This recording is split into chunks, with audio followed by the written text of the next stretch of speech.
Hello everyone, welcome to Dr. Alka Jain's video of management where we are discussing leadership.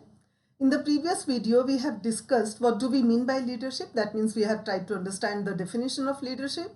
We also understood the difference between a leader and a manager. We tried to understand whether leadership is a science or an art.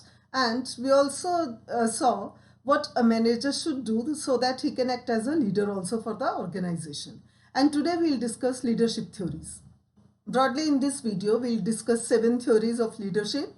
First is great man theory, trait theory, behavioral theory, contingency theory, situational theory, path goal theory, and leader participative theory. This slide shows the two theories together. First is great man theory and the second is trait leadership theory. What is great man theory? The great man theory, as the name suggests, that the leader are born. They start working as leaders whenever the need arises. That means leaders are born, they are never made, they cannot be made. This was the idea, and this is the most primitive, the basic theory of leadership. And this is an ancient theory because the name of the theory is great man. It means that the women were not supposed to be the leaders in that era. So being a woman, of course, I can object, but this is how the theory is named, that the great men are born and they become the leaders when the need arises. The second theory, this is trait leadership theory. Trait leadership theory also says that leaders are born, but this theory also says that the leaders are born with traits. That means there should be some traits in that person, only then he or she can act as a leader.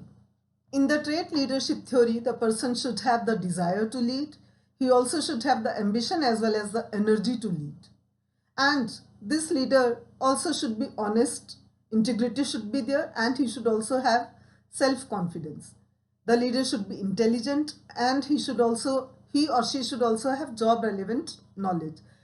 There is no end to this list. That means there can be many traits, many more traits, and these traits can be used as and when the situation arises. Next is behavioral theory. In the behavioral theory, we have one more element, that is behavior of the leader. In the previous two theory, we have just discussed that the leaders are born. In the second theory, we have seen that the leaders are born with traits. And this third theory says that the leaders are not born, but they can be trained. So there is a shift from traits to their behavior. How these leaders behave, this also leaves an impact on their leadership style. And since we say that this is their behavior that we are going to analyze, behavior can always be taught. So it means the leaders can be trained. And this behavioral theory has proved as one of the best leadership theories because it says that the leaders are not born, they are made. And training leader has been a practice in the modern management era. And the next is contingency theory. What does this theory say? Contingency theory says that there is no set pattern, there is no set way or set style of leadership. If there are different situations, there should be different leadership styles. And a leader must choose the right course of action as per the situation. So what is the process of contingency theory then? First thing that we have to do under this theory is identifying leadership style. What kind of leadership style is being used by the leader? And then we also have to define the situation. What kind of relationship is there between the leaders and the members or the followers? What kind of task is there? What kind of position power is there? After analyzing these two things, we will try to match the leaders and his style or her style as per the situation. We can also understand this contingency theory with the help of this diagram. Contingency theory says there is no good leadership, there is no bad leadership. There is always effective leadership.